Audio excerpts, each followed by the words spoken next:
Atos capítulo 20, versículo 28. Atos 20, 28, nos diz assim a palavra de Deus: Atendei por vós e por todo o rebanho sobre o qual o Espírito Santo vos constituiu bispos, para pastoreardes a igreja de Deus, a qual ele comprou com o seu próprio sangue. Eu gostaria de falar de maneira bem breve, na segunda meditação sobre o tema Por que Creio, gostaria de falar por que creio na igreja. Porque eu creio e acredito na igreja invisível e na igreja visível. Na igreja universal, não a universal do reino de Deus, mas a igreja universal, a igreja católica, mas não a romana, a igreja composta por todos os santos, por todos os crentes, por todos os eleitos. Por que creio na igreja? Como sempre, quero citar um artigo da Confissão de Fé de Westminster, o capítulo de número 25 da Confissão de Fé, onde fala sobre a igreja. A igreja católica ou universal, que é invisível, consiste do número total dos eleitos que já foram, dos que agora são, dos que ainda serão reunidos em um só corpo, sob Cristo, seu cabeça.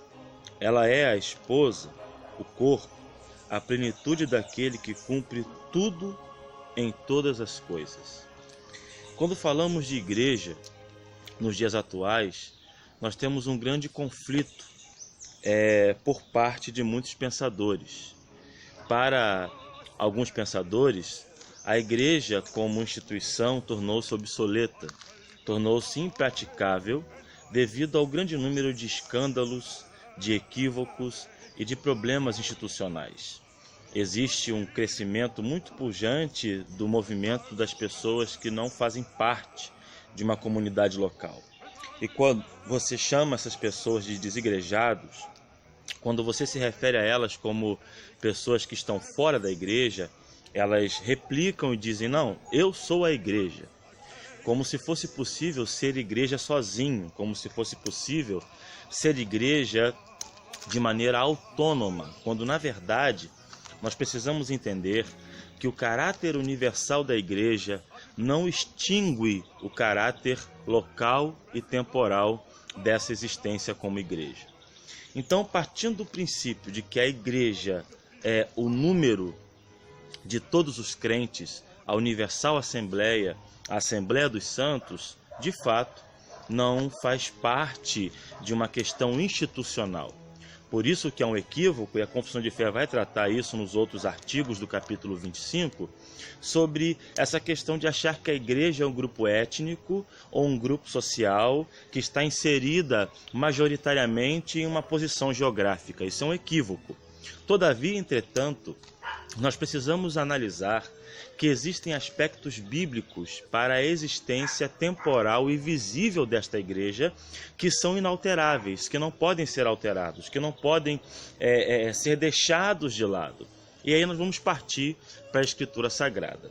O texto que nós lemos em Atos 20 e 28, quando Paulo está se despedindo dos presbíteros da igreja de Éfeso, ele chega até esses anciãos, esses líderes, esses presbíteros e esses oficiais da igreja, dizendo o seguinte: pastoreiem a igreja de Deus. Apacentar é alimentar o rebanho. Nós alimentamos o rebanho com a palavra. Então preguem a palavra, ensinem a palavra ao rebanho de Deus, que fazem parte da igreja do Deus vivo, que ele comprou, Cristo Jesus, o Filho eterno, Deus encarnado, comprou com o seu próprio sangue. Então precisamos analisar isso sob a seguinte perspectiva: para ser igreja, para dizer-se igreja, eu preciso estar sendo alimentado por presbíteros. Eu preciso reconhecer o ministério ordenado. Eu não posso negligenciar isso. Contrapartida, aqueles que se dizem não fazer parte de nenhuma instituição, não reconhecem nenhum ministério ordenado, seja sério ou não seja. É claro que nós somos conscientes de que existem pastores fraudulentos, mentirosos, hereges, usurpadores, ladrões, e existem sim. Não adianta nós querermos tapar o sol com a peneira. Os escândalos estão aí. Então nós sabemos que existem homens desonestos que alegam autoridade eclesiástica e que usam essa autoridade para ganhar dinheiro e beneficiar a si mesmo. Todavia, nós não podemos generalizar, porque também há homens sérios, há homens honestos, há homens fidedignos, que embora pecadores, são dedicados a ensinar o Evangelho e que não estão atrás de projeção pessoal. Não estão atrás de bens financeiros, não estão atrás da sua própria projeção, e sim com o desejo sincero de anunciar o Evangelho, de governar a Igreja de Deus como Ele institui em sua santa palavra. E outra coisa que é importante nós entendermos, quando alguém vem falar de igreja, e eu já ouvi muita gente dizer isso, que a verdadeira igreja, ela segue o padrão do que significa a palavra eclésia. E aí as pessoas falam, não, eclésia significa ser chamado para fora. Sim, é esse o significado etimológico do termo eclésia. Mas você precisa analisar que a língua grega, assim como o inglês, ela precisa ser entendida com os princípios norteadores daquela palavra em sua cultura. É uma língua cultural. E aí você tem que pensar qual é o significado desse termo quando ele era usado nos tempos bíblicos. Porque o termo eclésia vem a junção de dois termos gregos, ek e kalel. Ek, chamar, kalel, para fora. Mas como isso era usado? Isso era usado da seguinte maneira. Isso era usado como uma convocação dos moradores de uma cidade para reunir-se em uma assembleia para deliberarem sobre aquela cidade. Então, ser igreja é ser chamado para fora de suas casas para reunir-se em assembleia.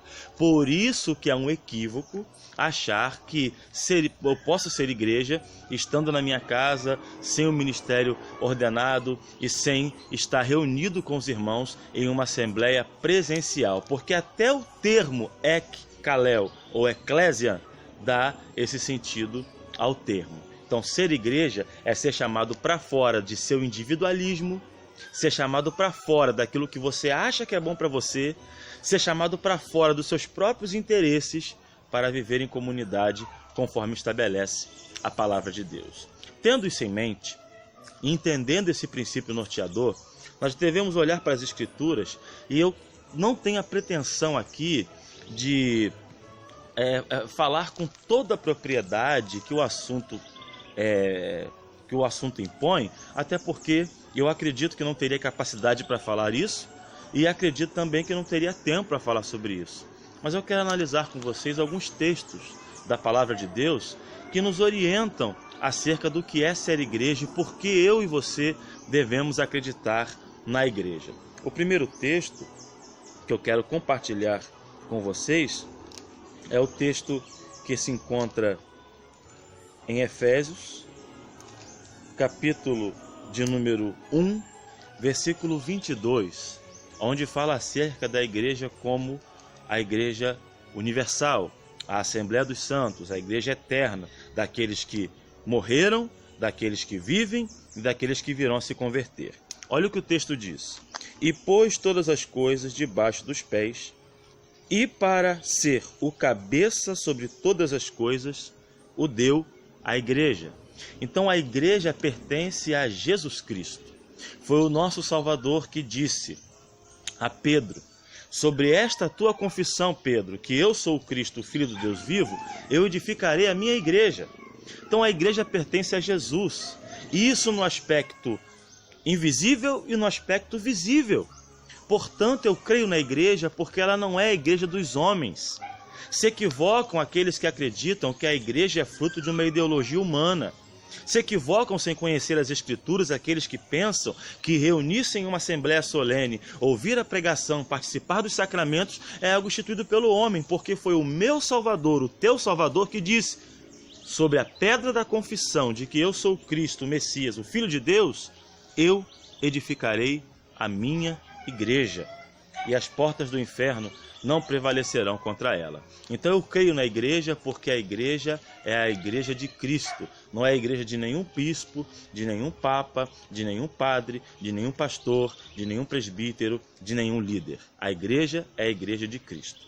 Um outro texto que eu quero citar é que essa igreja recebeu de Deus homens vocacionados para ensinar aos outros, para guiar o rebanho. E nós precisamos entender isso, que o ministério ordenado não é fruto da projeção pessoal de ninguém. Que o ministério ordenado, ou pelo menos não deveria ser, fruto dos interesses escusos de algumas pessoas. Em suma, de maneira majoritária, aqueles que se levantam como pregadores do Evangelho o são por um chamado divino. Então, alguém que se põe diante do povo para pregar o Evangelho, para ensinar as Escrituras, é alguém que foi chamado por Deus. E eu falo isso com muita propriedade, porque qualquer pessoa que tenha senso de vida sabe que ser pastor honesto, sem interesses escusos, humanamente falando, é uma furada. Humanamente falando, é uma furada. É melhor ser médico, advogado, é melhor você ser psicólogo, é melhor você ser dono de uma oficina mecânica, é melhor você ser um empresário do que ser pastor. Até porque ser um pregador do evangelho honesto, que não está atrás de projeção financeira, é uma furada para a vida pessoal. Primeiro, que você tem que ser exemplo. Segundo, que a sua família é perseguida. Terceiro, que seus filhos não podem aprontar nada porque vão dizer que é filho de pastor. Quarto, que se você aprontar, vão dizer, o pastor fulano fez isso. Então, observe comigo a dificuldade que é, de fato, estar no ministério. Então, humanamente falando, é uma furada. Mas olha o que Deus diz em sua palavra, por meio de Paulo, escrevendo aos Efésios, no capítulo 4, no versículo 11 até o 13. E ele mesmo, quem? Cristo, concedeu uns para apóstolos, tratando dos 12, tá? E Paulo, outros para profetas, outros para evangelistas e outros para pastores e mestres, com vistas ao aperfeiçoamento dos santos, para o desempenho do seu serviço, para a edificação do corpo de Cristo. Então, de fato, é uma dificuldade olharmos para isso sem entender que o ministério ordenado foi chamado por Deus para ser um grupo de pessoas que estão ali para edificar o rebanho, que estão ali para exercer o ministério e a vocação que Deus lhes entregou. E olhando isso espiritualmente é um grande privilégio, é uma honra servir a Cristo, mas no campo das ideias, humanamente falando, é abandonar até mesmo seus próprios interesses. Então eu creio na igreja, porque na igreja sempre haverão pessoas desinteressadas em si mesmas para servir aos outros. Eu creio na igreja. E aí, outro texto também, que é importante nós entendermos, é que essa igreja é uma igreja que é guiada por Cristo. Cristo é aquele que guia a sua igreja, ele é o supremo pastor. Ah, mas Jesus não está corporeamente na igreja? Nós chegamos num culto, não vemos o Senhor Jesus assentado na cadeira do meio? Claro que não. Nós não vemos Cristo corporalmente na igreja, nós não vemos, de fato, uma questão metafísica da divindade presente, são homens que estão ali. Sim, mas ele é o cabeça da igreja, porque a igreja deve caminhar biblicamente de acordo com o ensino de Jesus Cristo e de seus santos apóstolos. Essa é uma dificuldade que muitas pessoas encontram. Porque como que Cristo governa a sua igreja? João Calvino dizia, o grande reformador francês, dizia que Cristo governa a sua igreja do púlpito. Como? Pela pregação da palavra.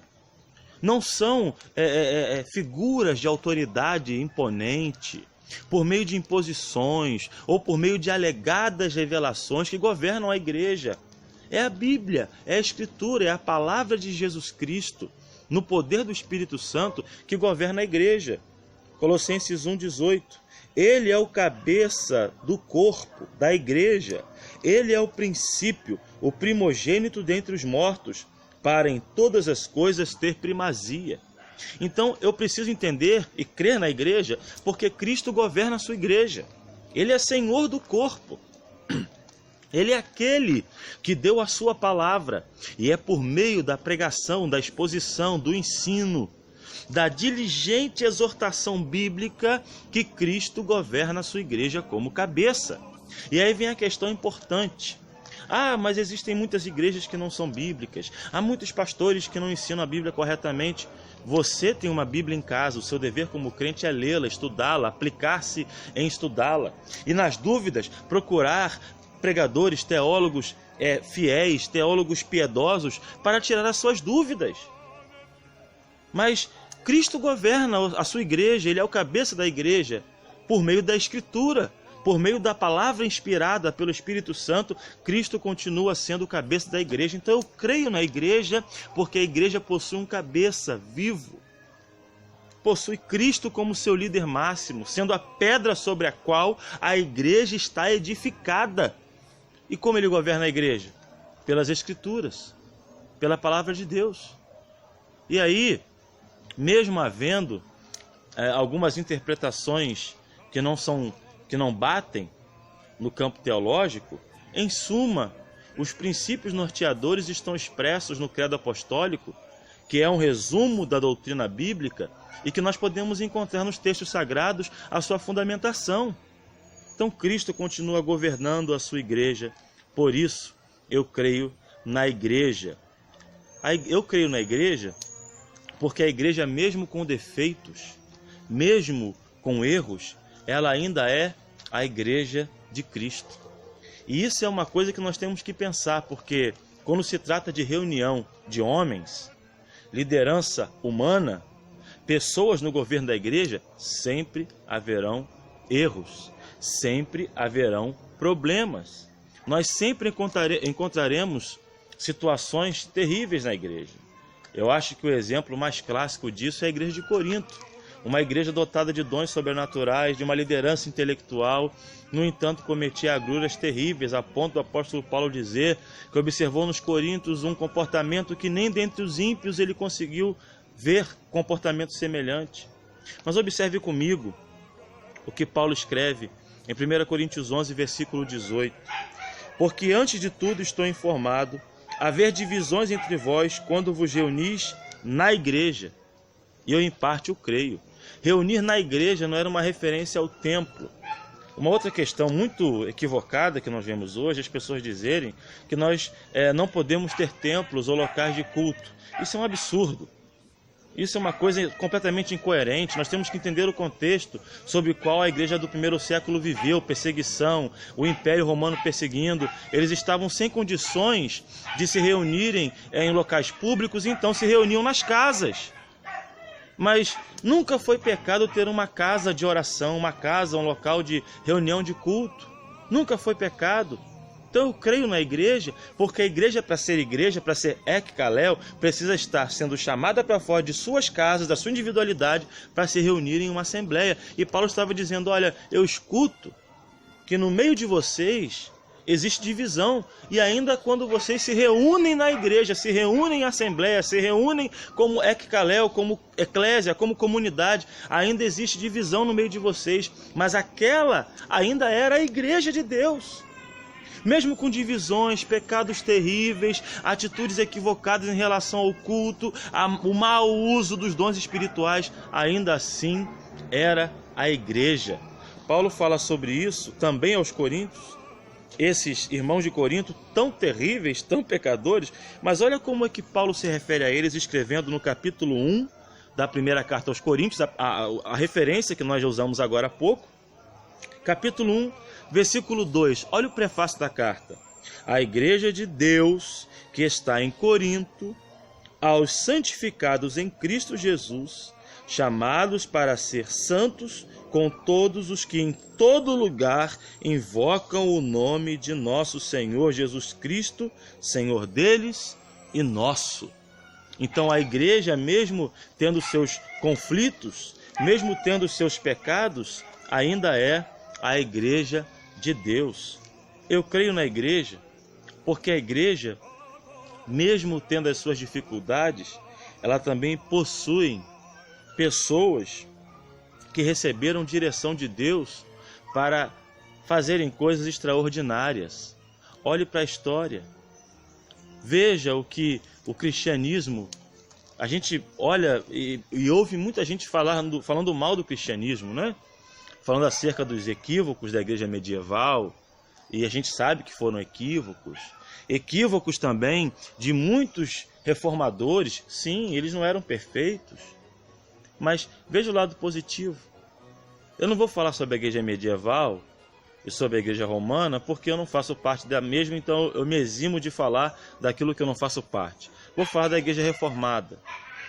Observe que Lutero teve seus erros, Calvino cometeu seus erros, Zwingli cometeu seus erros, mas vamos ver os acertos.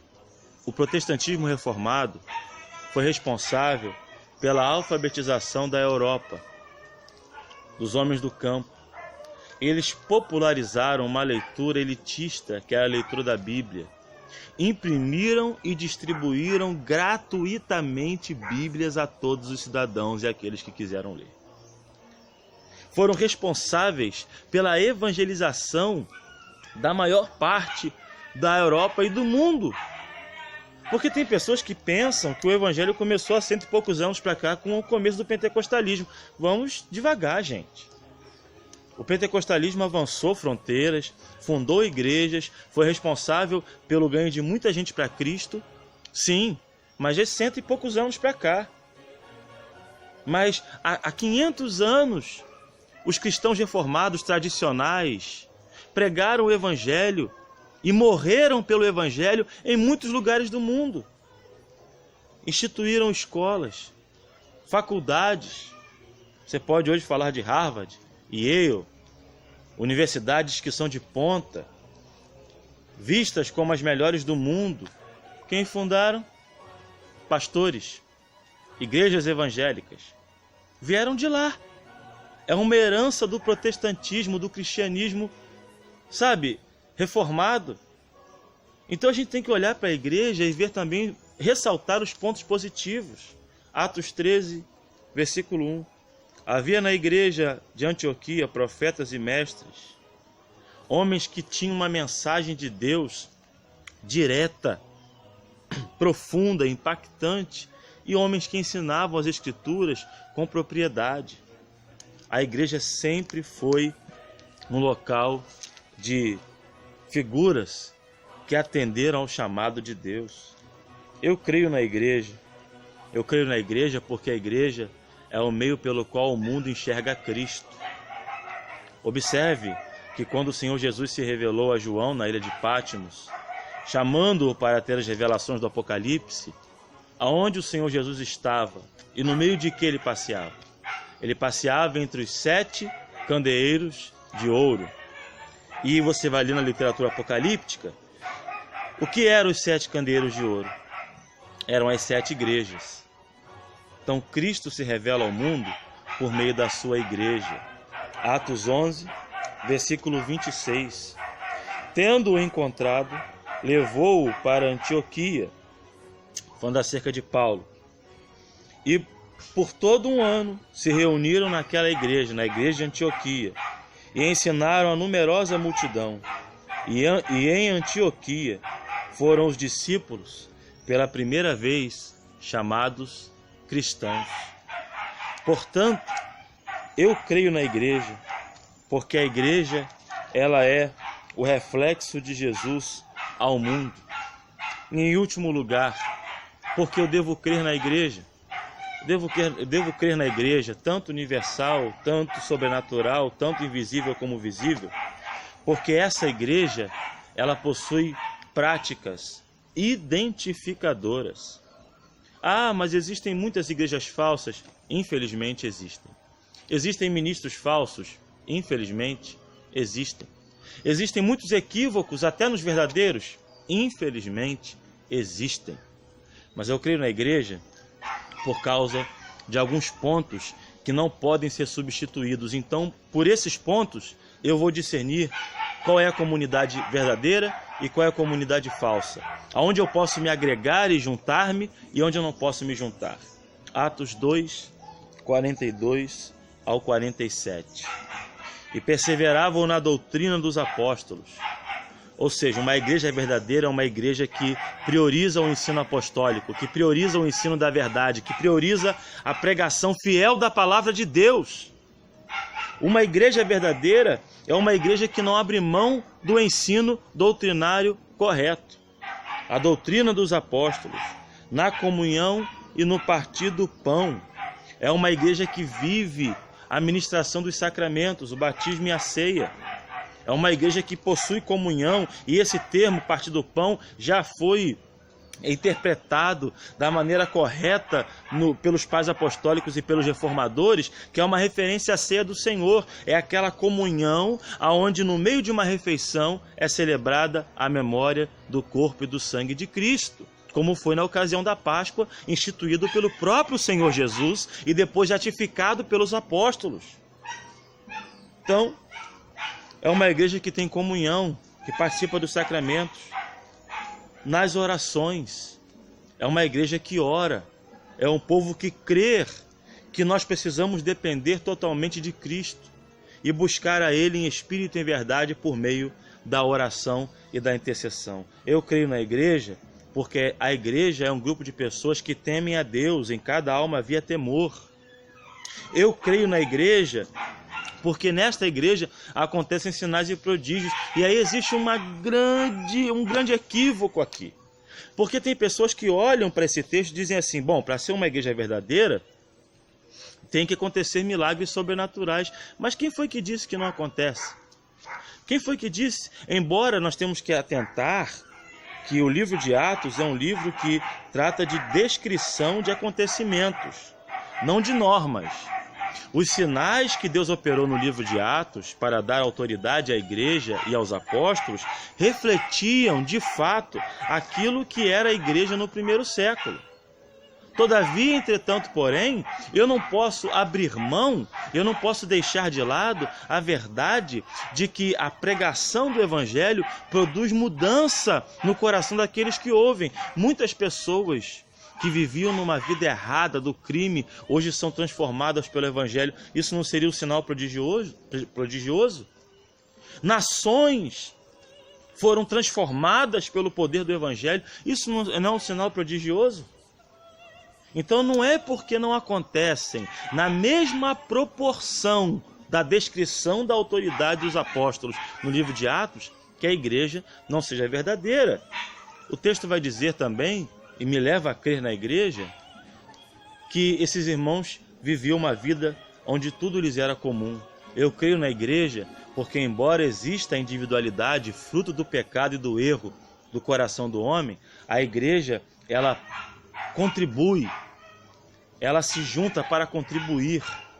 Na comunidade local você pode ajudar missionários, você contribui com o sustento de ministros do Evangelho, você contribui com o auxílio de pessoas necessitadas, com a ação social.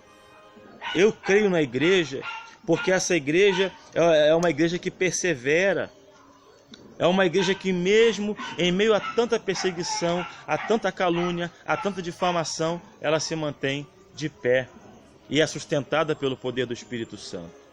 Eu creio na igreja porque aqueles que se agregam a ela não vêm a ela porque escolheram vir, vêm a ela porque o próprio Senhor acrescenta. Eu creio na igreja porque Cristo me escolheu para crer. Veja o versículo 47. Essa igreja, enquanto louvava a Deus, enquanto servia-o, enquanto o adorava, diz o texto, acrescentava-lhes o Senhor dia a dia os que iam sendo salvos. Se faz parte da igreja, o faz porque o Senhor o acrescentou. Eu creio na igreja. Eu convido você, mesmo com tantos motivos para descrer, mesmo com tanta coisa errada que a gente vê, continue acreditando, porque é uma instituição bíblica e é ensinada como ela deve existir, de acordo com a palavra de Deus. Eu creio, eu convido você a crer.